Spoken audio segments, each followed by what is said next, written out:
So it's 5:30 and I think we're good to start. So good evening, everyone. I'm Ryan Chapman, and we're here to talk about the Fifth Street Corridor Study. Adrian Engel will be providing the presentation, and at the end, there will be an opportunity to provide comments.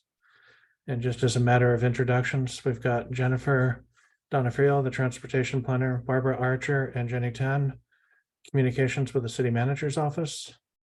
Diana Jansen, the Acting Director of Public Works, Engineering and Transportation. And Adrian, Principal Planner with Fair and Pierce. And with that, I think we're good to start. All right, welcome everybody. First of all, just wanted to talk a little bit about the purpose of the study. Fifth Street between L and Cantrill, and specifically between L and Pole Line, was restriped about 2 years ago, and as part of the sewer lift project, and I'll get into more of that with the timeline. But as a result of that sort of quick implementation of a lane reduction, the city has reached out to Fair and Pierce, the company that I work for, to do some analysis of the roadway configuration that's out there today, and then also to do some brainstorming and some visioning for what the corridor could turn into and look like. So we're really at the beginning stages of a project. There is no money for implementation of this project yet, and we're really just trying to get some ideas. And so we're here with you today to be able to get your feedback on how the project to date has been for you and what types of things you might like to see in the future. So for the agenda for the presentation that I'm about to give, 6 items. We'll review the project area and a little bit of the history and what's going on around it. I'll talk a little bit about some of the key observations from the pilot project, the restriping that happened. We'll talk about some of the key elements for consideration as we're looking at either making it permanent or other modifications to the corridor. And then I've created 6 alternatives that are just sort of some brainstorming ideas that we put on the website about a week ago that many of you have probably downloaded at this point, but I'll walk through each of the 6 alternatives and talk about the sort of key issues and pros and cons. We'll highlight next steps, reiterating that this is not the only time you'll hear about this project from the public. We'll be back with another public workshop in a few months after we've had time to refine some of the concepts. And then finally, at the end, we'll have some time for questions and comments. And so as we get there, we'll get through the slide deck, and then we'll have another slide that looks like this. But just as an introduction, if you're on your computer, you can use the raise hand tool to let us know that you have a question or a comment, and Jennifer will unmute you and ask you to speak at that time. If you're calling from a telephone, which I don't see anybody on yet, but if you are, *9 will unmute yourself when called upon, or will raise your hand and then unmuted.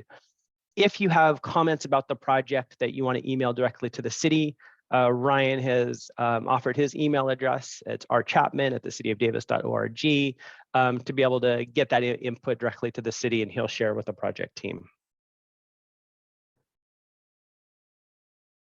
So just to orient everybody, we are talking about 5th Street between L and Cantrill Drive with the Pole Line intersection, the heart of the project. As all of you know, this roadway is one of the key east-west connections through Davis, and it serves a lot of different purposes for many different types of users. And so as we're looking at the different configurations for the roadway, we want to be thinking about those sort of macro connections across the city, but also the adjacent uses that are along the project corridor itself and the limits within that project shown in yellow. So the first thing we have to do, just to get an idea of how everybody is sort of related to the project, we have a quick Zoom poll. So the first question is, how do you use 5th Street? And this is a multiple choice question, so you can pick as many of these answers as you want. Do you drive on it, ride the bus, ride your bike, walk it? Do you work on 5th Street, live on 5th Street, or live nearby? And we'll give everybody a minute or so to respond to the poll.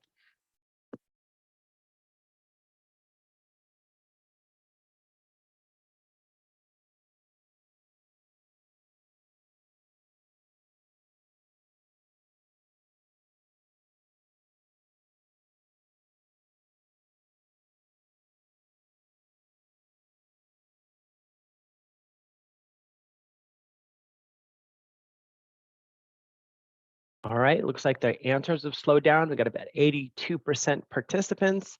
Looks like almost everybody that responded has driven on the corridor.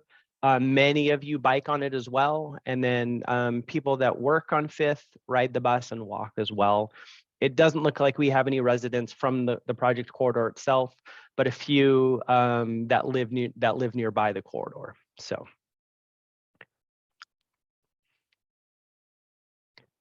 All right.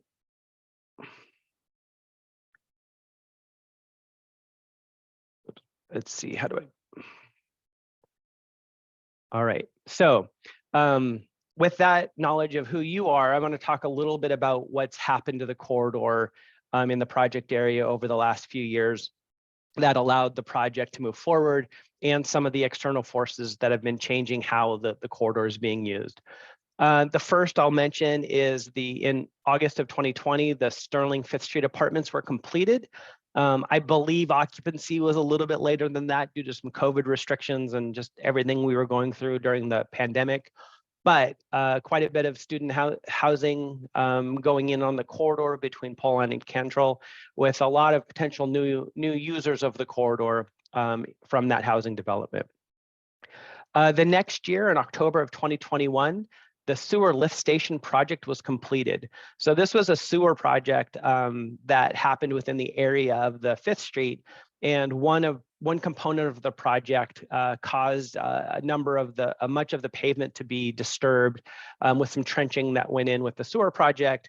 And so while that contract was repaving the street, it had the opportunity to either put back the striping the way it was, or to contemplate doing something different.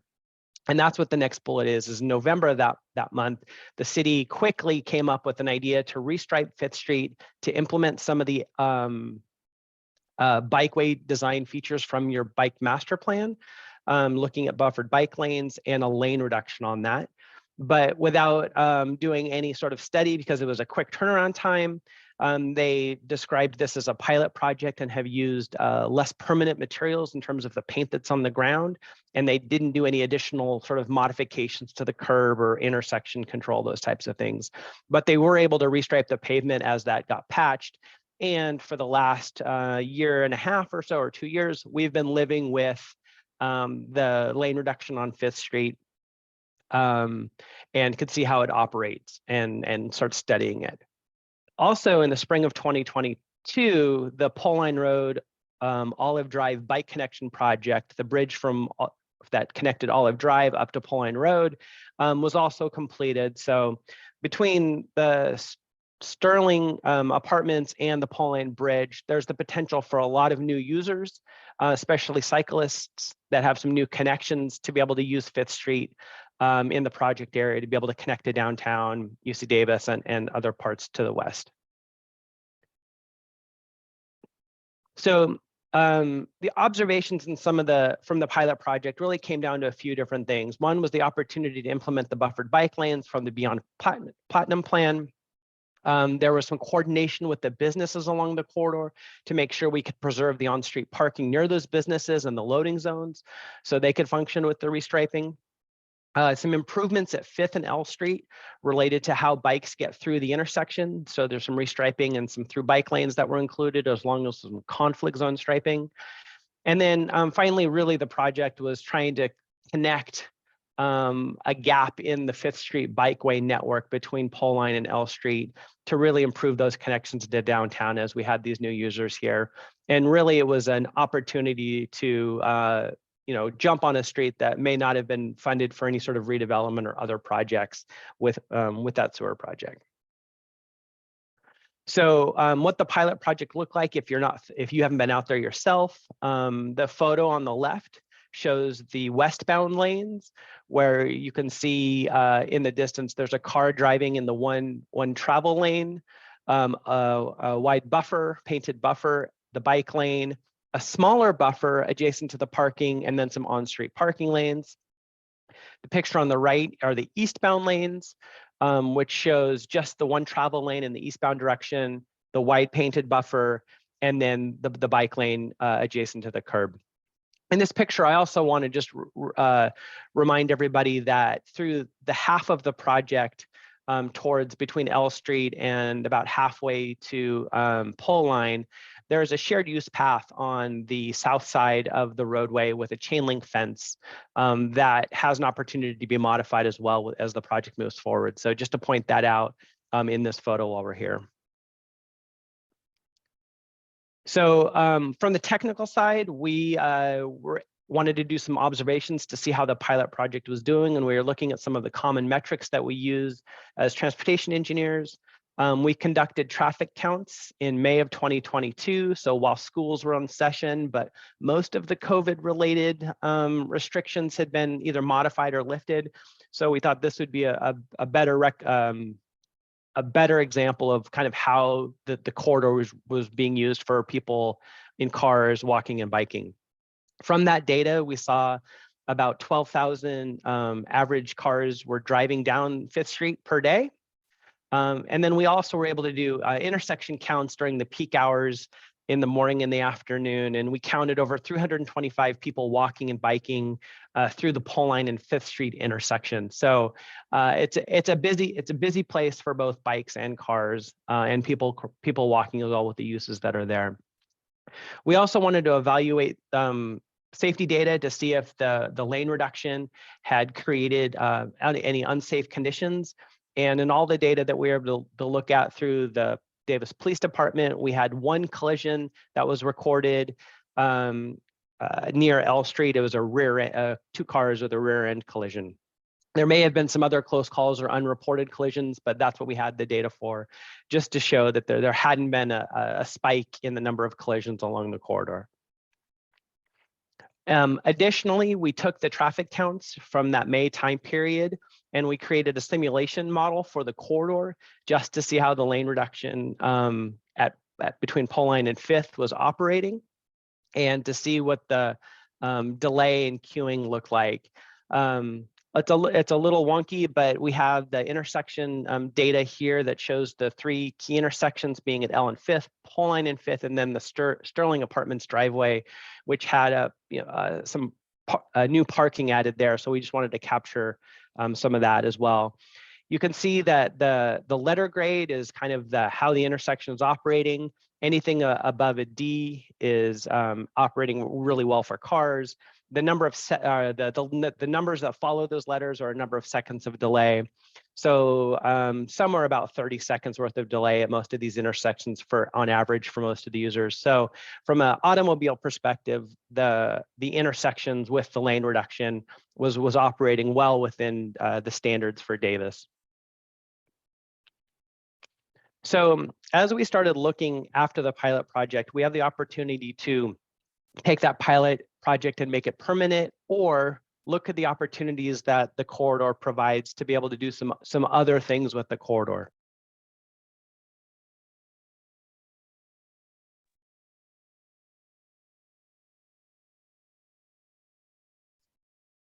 So here are the key elements that we sort of want to have in consideration while we're thinking about the different alternatives that I'll present later. But thinking along the corridor, what's out there today were some buffered bike lanes that were added as we looked at in the pictures. And so one of the things that we'll talk about in the alternatives is there an opportunity to add separated bikeways that have a physical barrier between the bikeway and the traveling public?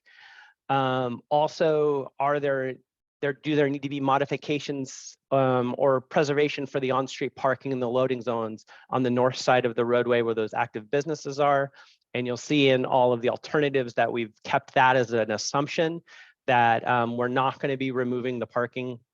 We may be moving its position slightly with the separated bikeways, but we've kept that as one of our givens for the assumptions that we're presenting tonight. But would like to hear feedback from everybody on that. There's existing sidewalks on the north side and then the shared use path connection on the south side. Thinking about, are there ways that we can improve the sidewalk or the shared use path to make it work better for people? Making it wider, adding trees, changing its configuration, maybe removing the shared use path on the south side and replacing it with a different type of bikeway facility and having a dedicated pedestrian space those types of considerations. One of the things we're also considering is a pedestrian crossing near the community gardens. So it's a pretty long walk between L Street and Pole Line if you wanted to cross the street. And so there's an active use right about the middle of between those two streets with the community garden. And we thought it might be a good location for some sort of activated pedestrian crossing at that location. So we're contemplating that as part of this. There's a number of transit stops along the corridor, thinking about their position with any sort of redesign of the corridor and or the amenities that are at those stations as well. So do we need to provide additional room? Is there an opportunity to increase the lighting? Access to it could be improved, especially if there's a mid-block crossing. How does that play into the transit stops as well? And then finally, we don't have alternatives to present tonight, but we will at our future meeting. But thinking about whatever decisions that we discussed tonight in terms of the alternatives with the different roadway configurations, how do they affect the intersections? There have been some small minor improvements done to the L Street and 5th, but really the Pole Line and 5th Street intersection probably can use some major upgrades. It has the channelized right-hand turns and a number of other conflict points. With the lane reduction and some of the changes to the bikeways, we have the opportunity to make significant changes at that intersection if warranted. But we need to figure out what the bikeway conditions look like, how people are flowing along the corridor to understand what kind of intersection improvements would be best. So just to reiterate some of the talking points with some photos, here's a picture of the sidewalk loading zones on the north side where the parking is, and you can see that there's it varies between probably 7 and 9 foot sidewalk depending on which stretch you're on, without any sort of separation between the pavement and the sidewalk. On the south side, at the west end of the project, you can see in the photo here, it has the shared use path with the sound wall to the PG&E site that's vegetated, plus the chain link fence that was added as a safety precaution when there was two travel lanes adjacent to that curb in the past. Like I mentioned, we may have an opportunity to remove that chain link fence with some of the alternatives, but also thinking about potentially changing the shared use path to something else. If you look at the corridor further to the east on the south side, the shared use path does get separated. The right-of-way is a little bit wider and it does get separated from the street with a landscape strip. And so there's some existing street trees that are between the sidewalk and the roadway as you get closer to Pole Line Road, and then further to the east as you go towards Cantrill. This aerial highlights a couple of the opportunities that I mentioned also. Yeah.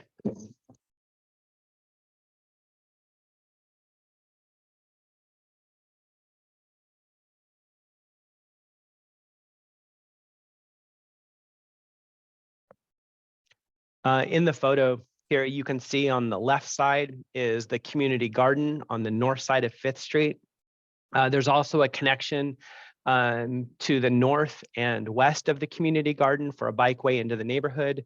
So we thought this could be a location for an improved pedestrian crossing to be able to get north to south at this location. And then in this aerial photo, you can also see the existing condition for the Pole Line Road 5th Street intersection with the channelized right turns, the conflict zone striping that was added in on just the west leg, but really most of the intersection has been untouched with the pilot project. So in the handout that was included on the website, had these 6 cross sections laid out, and I'm going to walk through each one, but generically, I just wanted to talk a little bit about them all together. Again, we're looking at vision and concept and how the roadway functions in terms of the cross section. The top row of cross sections are all low cost paint and plastic kind of treatments. So no curb lines are proposed to being moved. The median stays as is. And so it's a lower cost option where we're just going to be restriping or reutilizing the pavement in different ways. And these options have certain impacts to the intersections at either side, but range in the cost of somewhere between probably $500,000 worth of improvements for the entire length of our project area, up to about 2 million, depending on what kind of improvements we look at the Pole Line Road intersection. And if it's a major reconstruction, it could get up there a little bit. On the bottom row, we're looking at 3 other alternatives that are similar in function to the ones above it. And, but these are higher cost hardscape and landscape treatments. So in these options, we're moving the curb line and potentially elevating the bikeways and making some changes to adding landscape and trees, modifying a lot of the hardscape features, as well as some of the landscape features along the corridor with these. And these we expect costs to be somewhere in the range of about 3 to 5 million for a corridor of this size, really depending on what the scope and magnitude of the project is. But as you start moving curb lines, you start running into utility and drainage impacts that you have to deal with. There may be pole lines that have to be moved, lights have to be moved to those types of things. And so really thinking about these A and B options above and below. But there's 3 options, and you'll notice the columns are labeled 1, 2, and 3. And I'm going to walk through those right now with a little bit of detail. So option 1A, again, is that low cost buffered bike lanes. And this cross section represents the existing condition of what's out there today from the pilot project.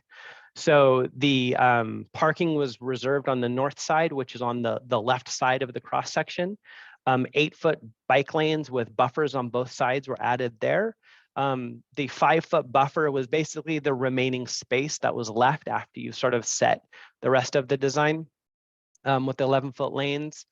And then on the south side of the street, the 8-foot bike lane was also included with the 1 traveled lane, but the remaining space ended up to be about a 7-foot buffer.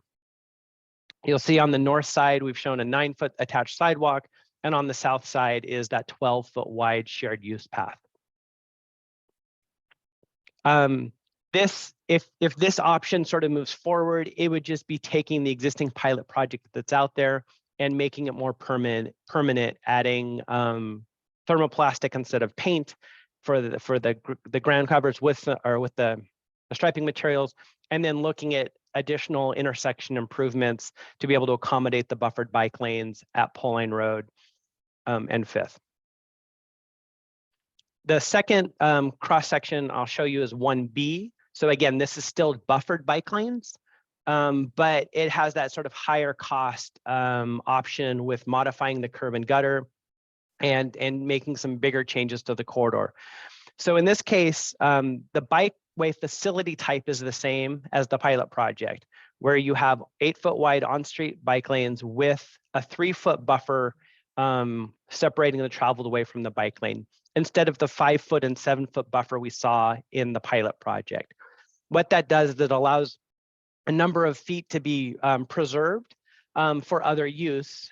And with that, we were able to move the curb line to add some landscaping and separating the sidewalk on the north side, and as well as adding a row of trees on the south side, slightly narrowing the shared use path down from 12 feet down to 10. With this option, the buffered bike lanes, the curb to curb width on both sides of the median will allow for emergency vehicle access and some other things. And it's important to note here, because as we look into some of the other hardscape options, we'll talk about that as well. All right, the second alternative, or second set of alternatives that I wanted to talk about was transitioning from the buffered bike lanes that are out there today into one-way separated bikeways. So putting class 4 separated bikeways on the corridor. And this would create a vertical element separating the bicyclists from the moving vehicles. And so you'll notice and this is again the low cost option. So we're not proposing any curb line modifications. We're just looking at reallocating the existing curb space or pavement space that's out there in this option. So we would switch the location of the bike lane and the parking on the north side of the street. And you'll see that the bike lane would be up against the curb and the parking would be floating with a door zone buffer in between the bikeway with some sort of vertical element. In this case, we're showing delineators, but there's options for that as well. And then a 2-foot buffer on the other side adjacent to the traveled way. And then on the south side of the street, all we're really doing for that one would be adding some sort of vertical element in the existing buffered bike lanes to create that class 4 separated bikeway with that vertical separation. In this case, in the figure, we're showing a delineator, but there's other options for how you could do that with different features. This is the higher cost option with one-way separated bikeways. And so again, we're having one, the bikeway in each direction is one direction. So westbound on the north side, eastbound on the south side. In this case, instead of just reutilizing the existing pavement with paint and striping, we're modifying the curb line significantly with this alternative and actually moving the new curb location out to the edge of parking on the north side and past the buffer space on the south side. So the curb to curb distance gets significantly shorter in this alternative, narrowing 5th Street from sort of its wider condition to its narrow condition now. Adrian, can I interrupt you for 1 second? I just wanted to Sure. let everyone know that we're going to be doing questions at the end of the presentation. So any questions you have, if you want to jot them down as he's going through these options, so you can remember them, but we're going to go through them at the end. So Steve, I'm going to ask you to please hold your question. Well, I have a question regarding what we're actually, what segment we're talking about right now. That's all I wanted clarification on. Because Yeah, you so showed originally the stretch all the way to Cantrill, and maybe I missed it, but these sections are only between L and pole line? Yeah, the sections that we're representing are really for the west half of between L and pole line. So it's about between L and the community garden, and it's the most constrained location on the corridor. We would take the themes from these cross sections and be able to expand them with a context sensitive approach to the rest of the corridor. We used the most constrained right-of-way condition at that west end near L Street to be able to sort of set the theme for the corridor. And you'll see throughout the presentation, when we get to the end, we have some additional polling questions that'll help clarify the use of the corridor. And that's really what we're trying to get to, is how are people going to be using this in the future? What kind of themes do we see? And then we'll come back at a second meeting with a design laid out of the entire section between L Street, pole line, then all the way to Cantrill, and how these buffered and or separated bikeways work together. In this option, I also wanted to point out that we are proposing, there's about 800 feet of raised median at the west end of the project, near where the businesses are. With this option, we do see a potential need to remove the raised median because the roadway is getting much more narrow from curb to curb. To be able to maintain emergency vehicle access, the two-way left turn lane would be needed to extend the length of the corridor. It exists through much of the corridor to the east, but there may be some impacts to the existing median that's out there today with this option. The third option I wanted to talk, or the third set of options I wanted to talk about, both a low cost and a high cost option, is looking at putting a two-way separated bikeway on the south side of the 5th Street. So in this option in 3A, the north side, where the active businesses are, would still have a separated bikeway with the bike lane up against the curb, a buffer, and then the parked cars. And then utilizing the space slightly differently on the south side, we would maintain the two-way travel that you currently have with the shared use path, with a two-way cycle track on the south side of 5th Street with this option. Everything else remains the same. The curb and gutter don't move, and the medians would stay with this option as well. The last option is 3B, where we take that same concept with the two-way separated bikeway. We move the curb lines in, remove the median again for emergency vehicle access and a narrower roadway. But in this case, the one-way separated bikeway would still remain on the north side with the parking up against the new curb. And on the south side, we would narrow the sidewalk from its 12-foot shared use path down to a 6-foot walk and use some of that extra space to plant another row of trees to create some shade for both the people walking on the sidewalk and the new two-way separated bikeway on the south side.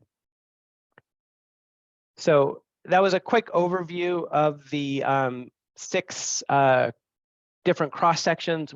I'll have a slide with all cross sections back up when we get into Q&A. So if you guys have specific questions about different options, but for now we have 2 more poll questions we would like to get answered from the people in the room. So this question is preference for 5th Street. So do you prefer the buffered bike lanes like the ones that are out there today, or would you be amenable to putting separated bikeways for the corridor? And remember, the difference is with the separated bikeways, there's some sort of vertical element separating the vehicles from the bicyclists, and these could be delineators, medians, curbs, or even parked cars.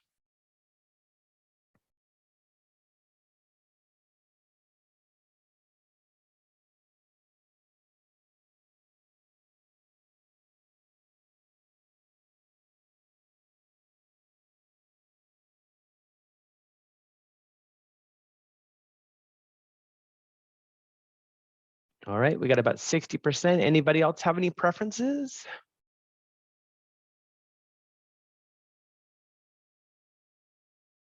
All right, I'll end the poll. Here are the results. We had about 1/3 of the respondents with a preference for the buffered bikeways, and then about 2/3 of the respondents preferring the separated bikeways. All right.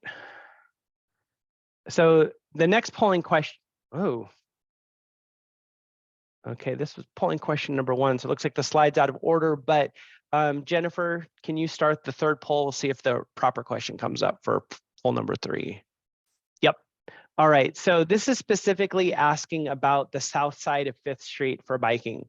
Right now, there's a lot of people that are riding on the existing shared use path, maybe from the Sterling Apartments, or that are coming off of Pole Line Road, that are coming to the southwest corner of Pole Line and 5th, and they're using the shared use path to get over to L Street, either to cross L and get back into 5th Street on the north side, or to head south on L Street to head to 4th or 3rd to be able to get into downtown. So in the options presented, we looked at both putting one-way only facilities and shared use paths on either side of the street, or we have options to maintain 2-way riding in a lot of the alternatives as well. And that could be as a cycle track with a 2-way facility, or by maintaining the shared use path that's out there today and not restricting it to pedestrians only. So again, trying to figure out if you have a preference for being able to ride westbound on the south side of 5th Street. I think historically, there's probably a proclivity to do that because of the intersection at Pole Line and having to cross as many lanes. With the lane reduction and the future improvements to the Pole Line intersection, we can make it much easier to get to a north side bikeway instead of today where you ride on the south side and then have to make that transition over at L Street. All right, we got just over half of the people responded to this. So again, the question is, do you want to be able to bike westbound on the south side of 5th Street?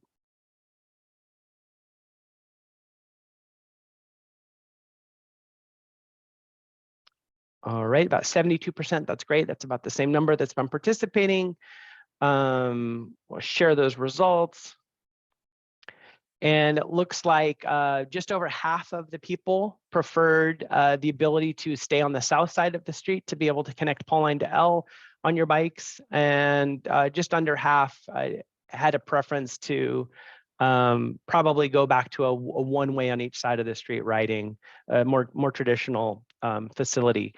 In all of the options that I presented, we have not eliminated the ability to ride westbound on the north side. And so that would be kept through all of them. But again, having that duplicitous facility on the south side would be an option.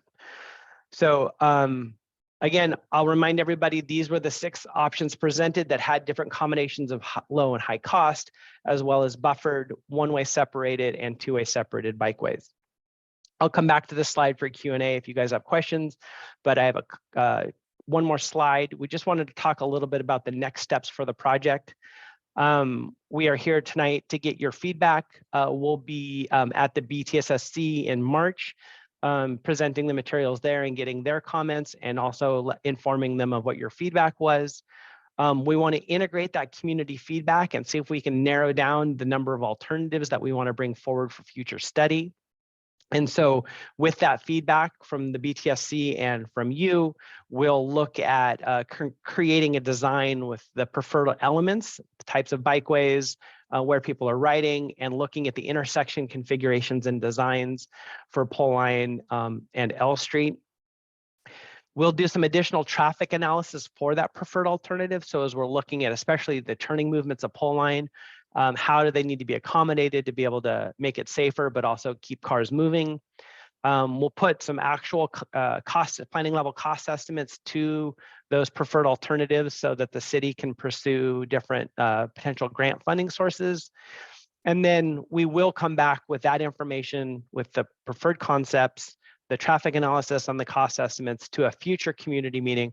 Hopefully we'll be able to get to do that one in person, and we can roll out a large map, look at the details of the corridor, and have that conversation about the design details. So with that, that's my presentation. Remember to raise your hand if you have questions, or use *9 if you're on the phone. If you have any thoughts that you don't want to ask tonight, again, Ryan's email is in the presentation that you can send him your thoughts that way as well. Great. Steve, go for it. I'm not sure I fully understood the answer to my previous question. Or I'll ask the question with a comment maybe. West and east of Poleline are pretty different types of existing configurations. The main one being there's no parking on 5th Street east of Poleline Road. And your answer was something about that these options were looking for the most constrained area, and then they would potentially be themed into the rest of the corridor. But it seems to me that comments should be taken for each of the segments, I guess. They just function a little bit differently, I think. You also already have full Class 1 bike paths, although the one on the north side, east of Poleline, is in poor condition, similar to the south side on between L and Poleline, just because of the asphalt, but and the tree roots. But you already have full Class 1 separated bike lanes east of Poleline. So I'm not sure I understand the previous answer to my question on how it's our comments today, how are they going to be applied toward east of Poleline Road?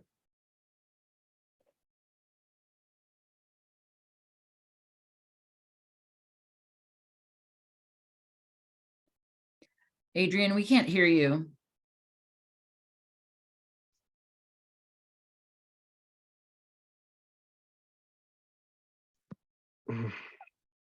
How about now? My headset's not having fun. Yeah, No, you can. Okay. All right. So thanks for the clarification, Steve. I will say that the original pilot project that the city implemented was between L and Poleline. And when we first started this project, that's what we were asked to study. And so we did focus a little bit of the materials on that.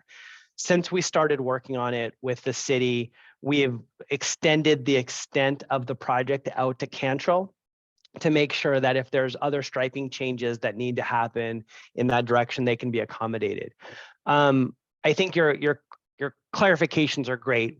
What I'm presenting today really is focusing on that first half of the project to the west. We will look at intersection configurations at Poleline and 5th, and then extend those to Cantrill, what makes sense in terms of restriping to get rid of any excess lanes that may be there, to making sure you have a nice continuous feature for both drivers and riders as they're progressing from the roundabout at Cantrill all the way through L Street. So we want to make sure there's continuity in that. And it felt arbitrary just to stop the project at Poleline. I will say that the cross section that I presented tonight, again, was the most diverse and probably constrained location with the 95-foot right of way, the existing businesses on the north side with the on-street parking. That condition changes the further you go east into a couple of different conditions. When we come back for the second meeting, we'll have laid out all of the design for the entire corridor, and we can have those conversations.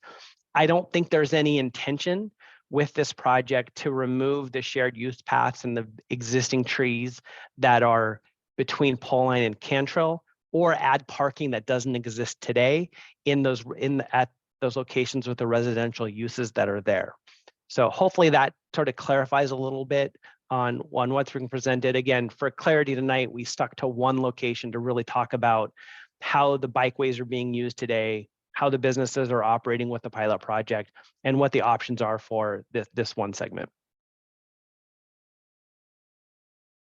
Awesome. All right, Mary Jo, please ask us your question. Oh, you have to unmute. Thank you. I got on this Zoom because I am a walker on both the east side and the west side of Fifth Street in that thing. And I want to compliment you. I think the walking on the east side is really vastly improved and should be pushed out, done on the west side also. I walk a lot on between Poline and L Street, and I've ridden my bike on the bike path, shared bike path on the south side. I hate that. I will not go on it. And I think the fence should be brought down. It should be brought into more, just like the sidewalks on the east side of Fifth Street on both sides. And so that try to keep the bicycles on the street in a thing, but open it to pedestrians. Also, the south side, all these sides, right? The north side of Fifth Street between Poline and L Street, the sidewalks are very dangerous. They're very all different sizes, and if there's some way to make those so they're like the ones on the east side of Poline, I think that would be much more conducive to more safety on site. I have no problems with the traffic on Poline. I mean, on Fifth Street at this point. I think it's much better than it was, and I do drive on that too. So I live in Metro Yolo. That's why I'm near there. I see a lot of it. So I really like what is on the east side of Fifth Street between Poline and Cantrill, and want that duplicated on the west side. Yeah, thank you so much for letting us know. All right, John. Yeah, hi. Just a couple of comments and questions. I agree with Mary Jo. The east side of Poline is very, very nice. I think traffic flows well. There's a nice bike path, and I think aesthetically with trees and stuff, it's very nice. One of my comments is that when they first proposed the restriping to go from 2 lanes to 1, I thought that was the end of the world as we know it. And, I think other people did too. And I just wanted to give you some feedback, is that it really has been nice, and I haven't found that to be an issue at all. If I know Adrian gave a good explanation on these alternatives, but if I could just ask, and going along with the previous question, on alternative 1A or option 1A, there's a car to the, I guess it's the north of the bike lane, if I'm looking at that correct. Is that, what section of road would that be? Would that be near the intersection?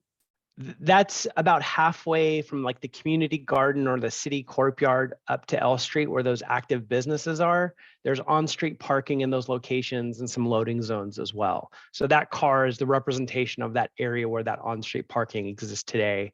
And we'd be able to maintain those on-street parking spaces with all of the alternatives being presented. Okay, so that's not a little small car lane. That's a parking zone. Yes. Okay. It would be nice. It'd be helpful, I think, if those types of things were put on this figure. Yeah, and I guess you're going to do this, but it would help, and I think other people may have had the same problem, is that if you could see this from above and show a bit of the length of the road. You know, I think it would be a lot easier to to understand this, and I think that's what you said you do. Let's see, just two more things. One is, I think when you do that, and obviously you guys know this, and Todd knows it, being on the commission, it's the, you know, a big area of potential danger is when cars are making turns and the bike lane has to blend in at an intersection. So, so anything you could do to look at those and let people know how the blending of the bike lanes and road will take at these intersections. The last thing is I'm on the tree commission, and I think it would be great to incorporate as many trees into this project as you can, as opposed to just other types of low-lying landscape. One of the things that we're trying to push on, and I'm not speaking for the commission, but just for myself, is that in the summertime, to get people out of their cars and on the sidewalks or on the bike paths, shade is a big thing. And people are probably less likely maybe to take alternative transportation if it's just hot and the ground is hot and the sun is beating on them. So any way to make sure there's as many trees, higher shade vegetation along either the walking path or the bike path. But just last, you guys have put some good thought into this, and I appreciate and look forward to the next meeting. Thank you. Thanks a lot. Thanks a lot, John. And thanks for that direction for our next meeting. Todd, go ahead.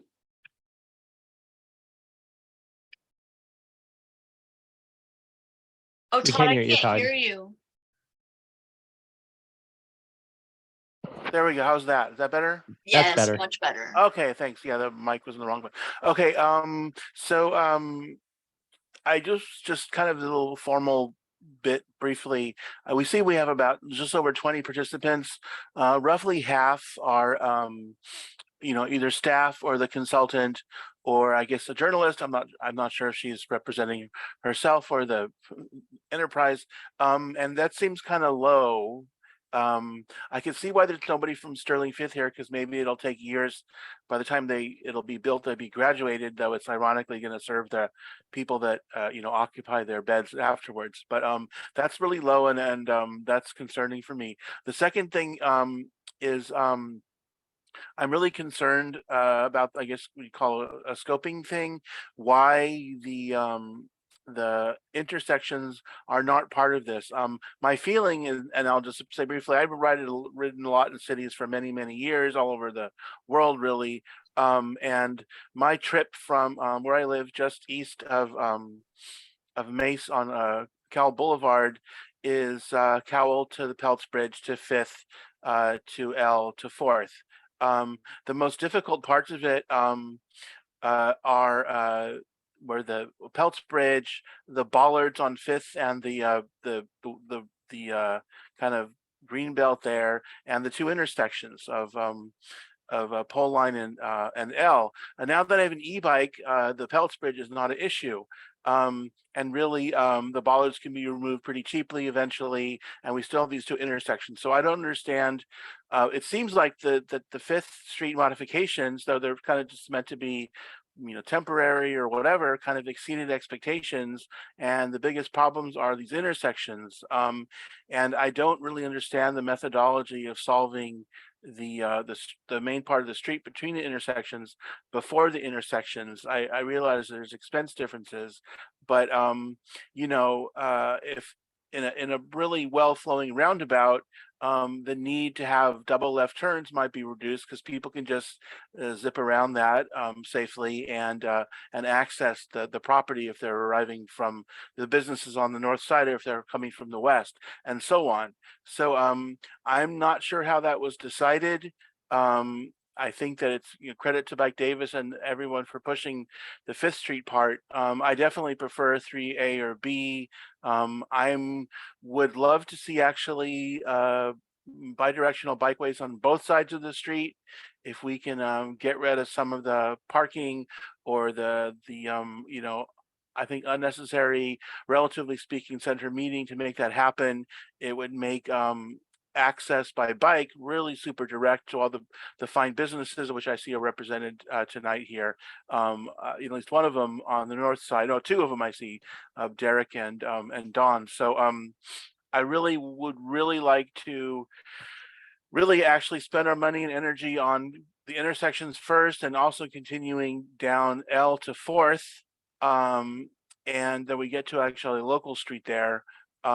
Whereas the rest of it is at least temporarily done. The final thing, and actually maybe Don, when he speaks, if he speaks, may be able to provide some feedback, is that my understanding there's a plan to convert the corporation yard and maybe some of the other properties there to some other type of development in the future. So why rebuild something twice? The second point related to that is that if there is new development there, I would think it would be normal as part of the development agreement to actually pay for the improvements on 5th. And in the meantime, we can focus on the intersections, which are more complicated and expensive, and really would add a whole lot of value to the existing, though, you know, not ideal conditions. Thank you. Okay, before we move on, one of our communications team was going to speak about the level of outreach. Hi, Todd. This is Jenny Tan with the city. I appreciate your comment about who you're seeing on this call. And I did just want to note that we did a lot of different kinds of outreach to get people interested and on this call. There were social media posts. We did a press release. There was an e-notification that went out by email. There were also additional emails that went out to groups that were interested in hearing about this. We also did postcards to all the residents that lived within the area, as well as letters that went out to all the businesses. And I think emails also went out to the businesses. So there was a lot of outreach that did happen. And I do want to note that this is just the beginning of the process, right? This is only just a conversation right now. There's going to be other outreach in the future if people are interested or if we think it's necessary. So, you know, if you have ideas, we're also open to that. If you wanted to email us at the end with other ideas you might have for reaching a larger audience. Thanks. Thanks, Jenny. All right, now we have Derek. Go ahead, Derek. Yeah, can you hear me all right? I can, thank you. Yeah, I work for Davis Media Access, and yeah, I did speak with Dawn at Redwood Barn, as Todd was mentioning about being part of the business part. That is part, you know, because it is this unique section with the center divider. So we've always had a problem with people traveling eastbound, accessing our businesses. There's really the only option to do a legal U-turn is by going clear down to pole line, waiting for the light, and then doing a U-turn. So therefore, a lot of people end up doing an illegal U-turn. So it's kind of up to the discretion of the police whether or not they get a ticket. And the same issue as well as far as, you know, bikes accessing our facility. You know, they can't go over the median as well. So they end up going the wrong way, either on the sidewalk or in the bike lane. And that does raise potential for problems with people exiting in vehicles. They're not really looking for bikers coming from that direction and other issues like that. So that seems to still be a problem. And I did also as well with what Todd had mentioned about, I think as well, like with the PG&E yard, the city yard, the school district yard, and then like all of our businesses roughly between, you know, L Street and the corporation yard. I do recall like a while ago that was part of a redevelopment area, and the state got rid of redevelopment areas, but it might be part of a redevelopment area. So I'm a little bit unsure about that, about spending a lot on a solution with, you know, maybe this ends up getting fully redeveloped, this whole center area. So you know, I'm unsure about where that is, if anything's new about that. So those are kind of overall the thoughts. And as well, like the previous comments, I definitely agree with the current, design. It's a lot better with the single lane and all of that. It's great. So. Great. And so are you leaning into option 1A? Well, I think that these are kind of very off the shelf options. And as well with the previous commenter as well, I don't know if one option will work the entire way. And because parking is still very important to us. And we wouldn't like to necessarily see the landscape medium get ripped out. There's some great trees there. So it is like how to solve this, the U-turn access, the eastbound access for our businesses. And if there's some sort of creative way to do that without, a bi-directional bike lane on both sides and ripping out the medium. So. Got it. Thank you so much for that. Yeah. All right, next we have Charlotte. Go ahead, Charlotte. Right. Hello. I use mostly from around Cantrill down to Poline, and I actually really like the Olive Street connection from Poline. I know a lot of people don't use it, but I like it. And I think that segment is largely fine. Of course, Poline intersection is a big one to cross, but that's not too bad. For me, if I have to go farther on 5th Street, I do cross to the south, but I wouldn't do it if the street was more friendly. I don't like the right turn, dedicated right turn lane. And I just, with the parking and stuff, I don't really like the north side bike lane. So I think if you fix the road, I don't care if it's 2-way on the south.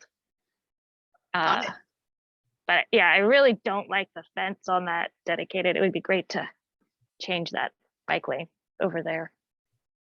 And there's one other pinch point for me is right with the Cantrill turn is there is a bike path that goes north to 8th Street.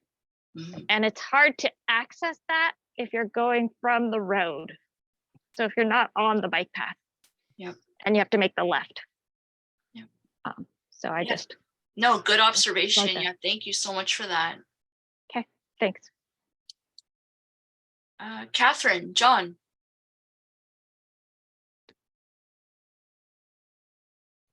So there hasn't been a lot of discussion about the intersection of 5th and L.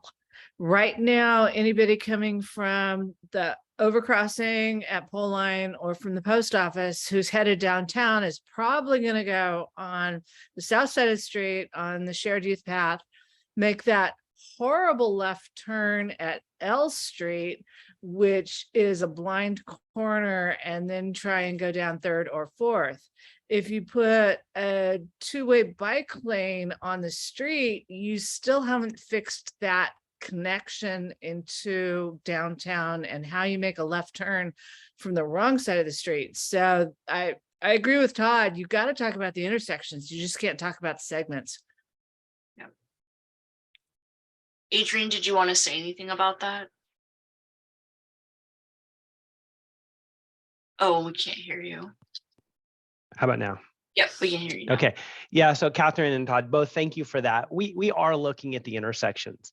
We just did not want to bring a completed design to the public at our first meeting and feel like it was a fait accompli with the project. We really wanted to try to get feedback on all of the different issues, the objectives that I had talked about in the presentation, and some of the trade-offs that we had. And I think tonight we're receiving some really great feedback around the parking, business access, and left turns. I think is something that we had heard about, but reiterating that's great. The tree canopy and some other things as well. The fence along the shared use path. So all of those things will help inform how we move forward. We've already started looking at protected corner features if we continue with a 2-way facility on the south side and how you can make those left turns more safely. We know that the southeast corner of L and 5th Street is very constrained with 2 fences and the shared use path coming together. it's very difficult to make a crossing. There is an option to ride south to 4th on a wider sidewalk to be able to cross down there, but it doesn't create a lot of extra space for users, especially if you have people coming in different directions. And so those are all things we do want to encapsulate in the design moving forward. For us, we just really needed to sort of nail down which way and where the bikeways were. So as we started designing the intersection movements, we're doing that in a The only way is you get more systematic way. So Right. thank you for your feedback.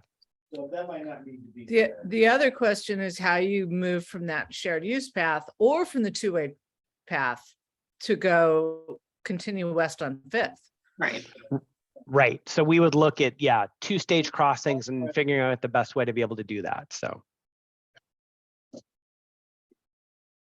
Okay, Daryl, your turn. Oh boy, I'm going to sound a little bit like a broken record, but you know, a lot of people here are talking about the intersections, even when they don't specifically say intersection, that's their concern. So I'm going to say the same thing, and I'll be a little bit different. I'm going to tie it into one of the questions. We were asked very few questions today, but one of them at least is entirely dependent on how these intersections end up. So asking if I want to be able to go, you know, one direction or the other on which side of the street, that's going to depend on how these intersections are done. So I'm not sure what we can glean out of that. So we're putting the cart before the horse, I guess they say it. So when I'm riding here, now that we've stopped making this thing a freeway like it was, 4 lanes of cars with bikes, good luck, on the south side. The only place now that I feel like I'm going to die is at the intersections, and especially those free right turns on pole line. Those things are just a disaster. And then, as Catherine and everybody else pointed out, really that on L Street, what are we going to do? And that's going to determine where we're going to put the lanes and all that. So that's all I want to say, is that the intersections are so important here. More important, I think, than this place. We have this place good enough. People on bikes and walking can get through here now without fear for their lives, which is great. And we can make it better, no question. But those intersections are pivotal. Great. That's all I got. Oh, and let's definitely remove that fence. I mean, can we just cut that off now and not even discuss it? Very insightful. Thanks, Daryl. All right, Brett. It's your turn. Yeah, thanks. So I'm going to echo some comments around the intersections. I think, if anything, it would be useful to see the intersections and the transitions to the other infrastructure under the various scenarios to help guide what scenario we would prefer. So two-way separated bikeway, as mentioned, is not going to do us a lot of good if it sort of dumps you out at the corner of Pole Line and, 5th and L, and it's just kind of the existing setup. You're encouraging people actually to perhaps be in a more challenging situation, because as Daryl said, the existing space between the intersections right now is fairly good. The other thing I would mention is, at the beginning, it was talked about that there is no existing funding earmarked for these improvements. And so I would just put a vote out there for some immediate low-cost enhancements to what we already see. So if you, on option 2A, for instance, on the south side of the street, there's a flexible bollard indicated, which is essentially the existing condition today, but just with a flexible bollard. It would be nice to have that added as soon as possible to the existing condition. And then perhaps on the north side, having some bollard or 3-dimensional treatment that still allows for the parking. And I would consider this not a new alternative or some new project, but a very minor enhancement to what we see as an existing condition. So that would be something I would like to mention, because it is interesting looking at these things, but I think something like those 2 immediate enhancements would actually make it a much more comfortable place for people to cycle on, and also not do anything to detract from the drivers, the pedestrians, and the people parking their cars. Anyway, that was it. Thanks. Thanks a lot, Brett. Todd? Hi, yeah, okay, hi. Yeah, just a small, minor thing, as another one of those kind of temporary things. Is there any way, I don't know why this never happened, to get PG&E to remove some of the greenery? Maybe there's a way to do it that, doesn't involve poison. I'm not just saying that because Don's listening.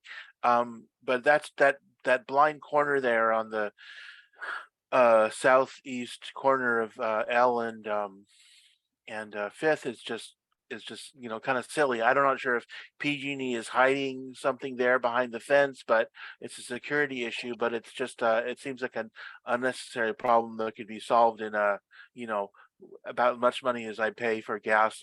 Well, okay, we don't have gas here, but you know my point. Okay, thanks. Yeah, we hear you. In fact, PG&E will be replacing that entire fence along that corridor. And it's going to be angled a bit differently. And we're trying to work with them on addressing that blind corner.